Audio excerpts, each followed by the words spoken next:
Olá pessoal, bom dia, boa tarde, boa noite a todos os senhores que são inscritos no nosso canal Anotações de Processo Civil. Se você ainda não é, eu sou o professor Arthur Vieira e depois que eu concluí o meu doutorado em Direito Processual, eu resolvi me dedicar a esses veículos de comunicação para que eu pudesse transmitir aos senhores conhecimento jurídico de qualidade e de forma gratuita.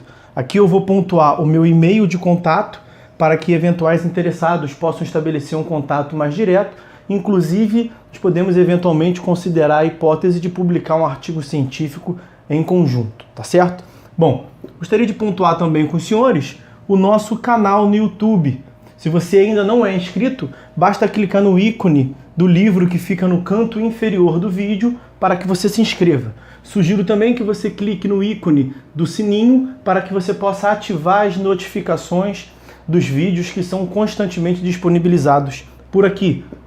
Gostaria de apresentar também aos senhores a nossa plataforma acadêmica arturvieiracursos.com.br, arturvieiracursos.com.br, onde os senhores encontrarão cursos online de modo gratuito, inclusive com a emissão de certificado válido em todo o território nacional, tá certo? Então, após a pausa, nós vamos tratar do vídeo de hoje. Então, meus amigos, no vídeo de hoje, eu quero tratar com os senhores a respeito do Instituto da Assistência. A assistência é uma intervenção de terceiro. Nós estamos aqui a analisar, a partir de agora, as espécies de intervenção de terceiro. A assistência é uma das modalidades de intervenção de terceiro. A assistência é a modalidade de intervenção de terceiro que está prevista, disciplinada, entre os artigos 119 do CPC a 124 do CPC. Vejam aqui o que dispõe ela da assistência, disposições comuns, artigo 119 e vai até o artigo, portanto, 124. Depois começa a próxima modalidade de intervenção de terceiro, que é a denunciação da lide. Então, nós estaremos a analisar agora a assistência. No que consiste a assistência? Bom, a assistência se dá quando um terceiro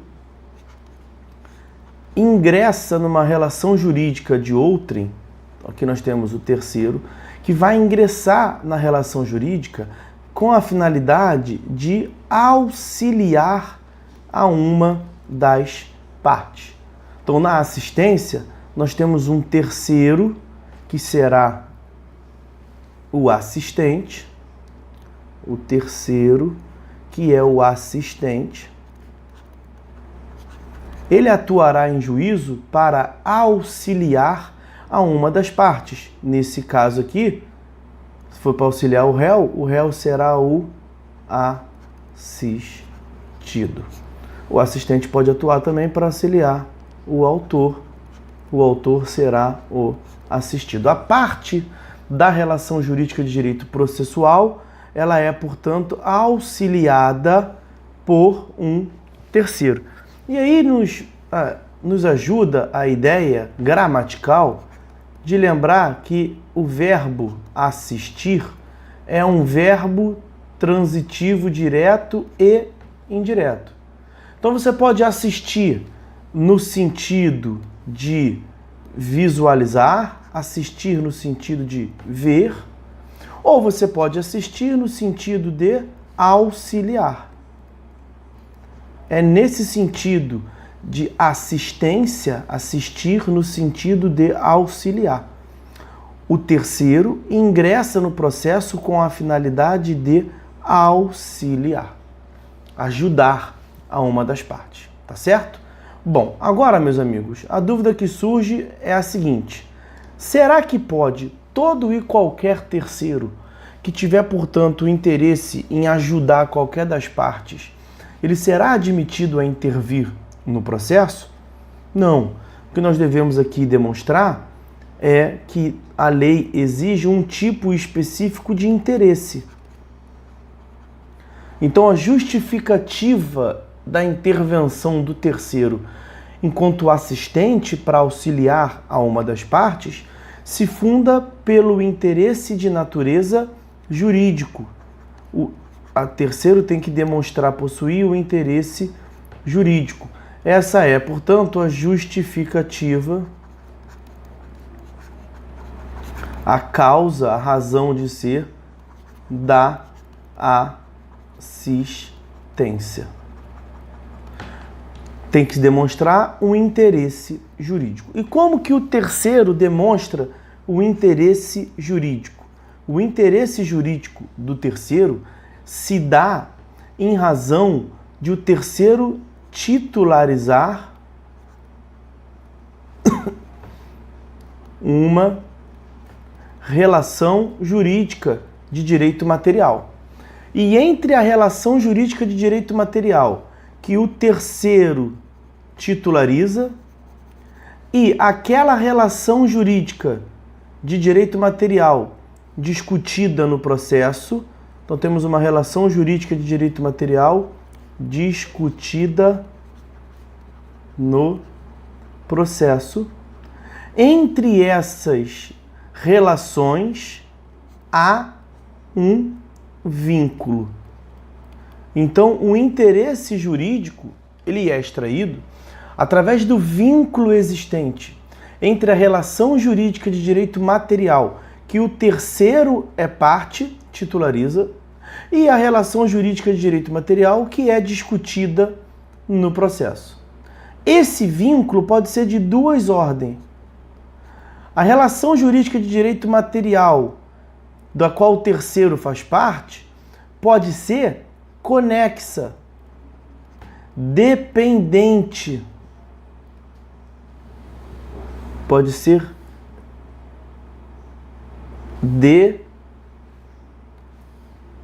dependente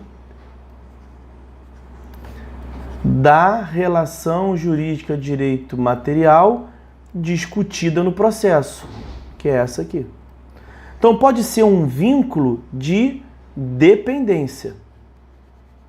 Pode ser uma outra, nesse caso aqui, estamos diante, portanto, de uma outra relação jurídica de direito material, uma relação jurídica de direito material diversa, mas que tem um vínculo de conexão, tem um vínculo de proximidade tal que ela se torna dependente da relação jurídica de direito material que está sendo discutida no processo. É uma outra, mas é dependente.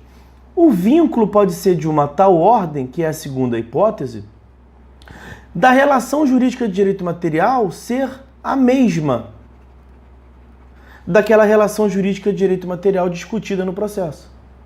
Ou seja, o terceiro, ele pode ser titular da relação jurídica de direito material que é discutida no processo. Pode ser uma outra que tem um vínculo de conexão, de proximidade com a discutida no processo, ou pode ser a própria relação jurídica de direito material discutida no processo. E aí, isso nos leva ao estudo das espécies de assistência. Existem duas espécies de assistência. Nós falamos em assistência simples, ou também falaremos em assistência litisconsorcial. Na assistência simples,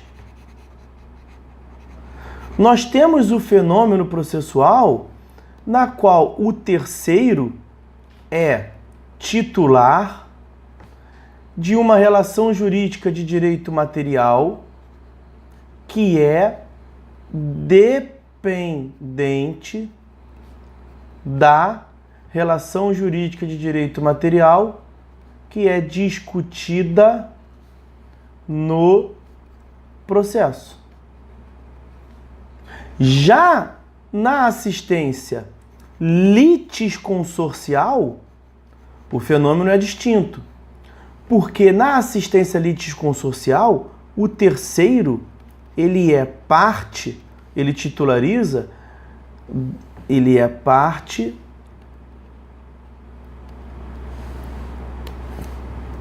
da própria relação jurídica de direito material discutida no processo. Vejam o nome do instituto. Ele é parte da mesma relação jurídica de direito material discutida, da própria relação jurídica de direito material discutida no processo. Por isso que nós veremos no momento próprio que nesse segundo caso da assistência litisconsorcial, o terceiro, ele não passa a ser parte, mas ele é tratado como se fosse um litisconsorte. Na assistência litisconsorcial, olha o nome, o terceiro ele é tratado como um litisconsorte, porque ele é parte da própria relação jurídica de direito material discutida no processo. Vou tentar lhe ajudar com um exemplo. Assistência simples. Nós temos uma demanda originária proposta do autor em face do réu. Nessa demanda está sendo discutido a hipótese é de despejo. Então aqui nós temos o locador, aqui nós temos o locatário. Quando nós falamos em assistência simples nessa hipótese, nós podemos imaginar como assistente, que é, portanto, o terceiro, a figura do sublocatário. O sublocatário pode ter uma relação jurídica de direito material com o locatário. Mas o sublocatário não tem nenhuma relação jurídica de direito material com o locador. Então nós temos duas relações jurídicas de direito material. Relação jurídica de direito material 1 é a locação originária. Relação jurídica de direito material 2 é a sublocação. São duas relações jurídicas de direito material distintas. Não é a mesma. São duas distintas. Só que entre elas tem um vínculo tal que faz com que o terceiro, o assistente, o sublocatário, tenha interesse jurídico que o locador saia vitorioso naquela ação de despejo. Por quê? Porque a sublocação, ela é acessória da locação. E o acessório segue o principal. Se a demanda originária for julgada procedente no sentido de se determinar o despejo, R, o réu, o locatário, estará despejado e automaticamente o assistente, o terceiro, também estará. Porque com a extinção do contrato principal, nós teremos a extinção do contrato acessório, que seria a sublocação. Então aqui nós temos um exemplo clássico de assistência simples. Um outro exemplo de assistência simples. A hipótese, então aqui nós temos exemplo 1. E nós podemos tratar um outro exemplo, vou nem botar na tela para ir mais rápido. Um outro exemplo no qual a parte que sofreu dano vai a juízo em face do ente público em razão de uma responsabilidade de um agente do ente público. Então nós teremos na demanda originária o autor em face do réu, sendo o réu o ente público, que por força do artigo 37, parágrafo 6º da Constituição Federal, responde diretamente. Só que se o ente público for condenado, o ente público pode, em regresso, ir a juízo em face do seu agente. Então, o agente público, que é o causador do dano, pode ter interesse em auxiliar a vitória, em auxiliar a vitória do ente público. Porque se o ente público sair vitorioso da demanda originária, não vai ter interesse processual em se ressarcir, porque ele não vai ter sofrido nenhum prejuízo. Agora, se a demanda originária for julgada procedente, indenizatória, o ente público poderá mover uma outra demanda em face do agente público causador do dano. São dois vínculos, duas relações jurídicas de direito material distinto. A primeira de vínculo indenizatório e a segunda de vínculo estatutário entre o ente público e o agente causador do dano. Agora vejam como é que é diferente na hipótese da assistência litisconsorcial. Imagine que, como relação jurídica de direito material, nós temos um crédito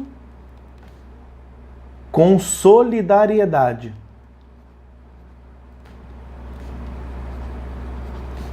Entre os devedores. Então nós temos o credor, temos o devedor 1, o devedor 2. Pela cláusula da solidariedade, o credor pode optar, então aqui nós vamos ver a relação jurídica de direito processual. O credor pode optar em ir a juízo cobrar a integralidade da dívida em face de D1, devedor 1. Aqui ele pode cobrar a integralidade. Devedor 2 é parte nessa demanda? Olhem para o devedor 2. Ele, por algum acaso, ele é parte nessa demanda? Não. Se ele não é parte, qual é a sua qualificação jurídica? De terceiro. Só que ele tem interesse jurídico em auxiliar D1 a sair vitorioso na demanda, porque se D1 não tiver que pagar nada para o credor, ele, o devedor 2, não terá que posteriormente pagar nada para D1. Então, se esse terceiro intervém no processo como assistente, essa assistência será litisconsorcial. Por quê? Porque o terceiro, devedor 2, é sujeito da própria relação jurídica de direito material discutida. Então nós temos a relação jurídica de direito material X aqui, e o que está sendo discutido nesse processo é a própria relação jurídica de direito material X, o crédito. Mas pela solidariedade, o credor pode cobrar a integralidade da dívida em relação a um dos devedores. E aí o devedor que ficou de fora pode, portanto, como ele é parte da mesma relação jurídica de direito material, ele pode ingressar nesse processo como assistente litisconsorcial. Assistência litisconsorcial. E aí nós veremos, basicamente na assistência litisconsorcial, que o terceiro não é parte, mas ele é tratado como se fosse. Tá? Antes de terminar esse vídeo, só trazer aqui para os senhores uma consideração. Pelo que consta do artigo 119, parágrafo único, a assistência será admitida em qualquer procedimento e em todos os graus de jurisdição, recebendo o assistente o processo no estado em que se encontra. Então, artigo 119, parágrafo único. A assistência é admitida em qualquer procedimento, em todos os graus de jurisdição, significa dizer que o assistente pode ingressar no processo a qualquer tempo. Assistente pode ingressar no processo a qualquer tempo. Mas ao mesmo tempo em que ele pode ingressar no processo a qualquer tempo, ele vai assumir o processo na posição que o processo se encontra. Ele pode entrar no processo a qualquer tempo, mas assume o processo no estágio que se encontra. Essa é a lógica, portanto, da assistência. Última lógica, último ponto que eu queria ver com vocês é o procedimento. A respeito do procedimento, vou fazer até melhor, eu vou fazer um corte no vídeo por aqui. Na próxima aula nós vamos tratar sobre o procedimento e sobre a eficácia da decisão que produz em relação ao assistente, tá? Vou fazer um corte no vídeo por aqui. Por hora é só, fiquem todos com Deus. Depois a gente continua essa análise da assistência. Falou, pessoal!